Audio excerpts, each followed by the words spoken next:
Hello students, എല്ലാവർക്കും നമസ്കാരം. 1 മുതൽ 100 വരെയുള്ള അഭാജ്യ സംഖ്യകൾ പഠിക്കാം. എല്ലാ സ്റ്റുഡൻസും ചാനൽ സബ്സ്ക്രൈബ് ചെയ്യുക. എന്താണ് അഭാജ്യ സംഖ്യകൾ? എന്താണ് അഭാജ്യ സംഖ്യകൾ?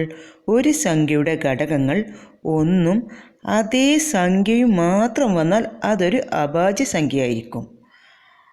അപ്പോൾ 1 മുതൽ 10 വരെ 4 അഭാജ്യ സംഖ്യകളുണ്ട്. 2, 3, 5, 7. 11 മുതൽ 20 വരെ 4 അഭാജ്യ സംഖ്യകളുണ്ട്. 11, 13, 17, 19. 21 മുതൽ 30 വരെ 2 അഭാജ്യ സംഖ്യകളുണ്ട്. 23, 29. 31 മുതൽ 40 വരെ 2 അഭാജ്യ സംഖ്യകളുണ്ട്. 31, 37. 41 മുതൽ 50 വരെ 3 അഭാജ്യ സംഖ്യകളുണ്ട്. 41, 43, 47. 51 മുതൽ 60 വരെ 2 അഭാജ്യ സംഖ്യകളുണ്ട്. 53, 59.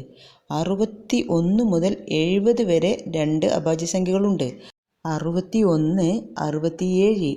71 മുതൽ 80 വരെ 3 അഭാജ്യ സംഖ്യകളുണ്ട്. 71, 73, 79.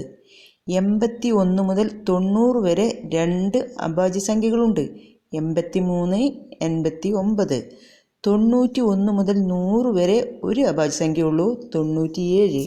1 മുതൽ 100 വരെ 25 അഭാജ്യ സംഖ്യകളുണ്ട്.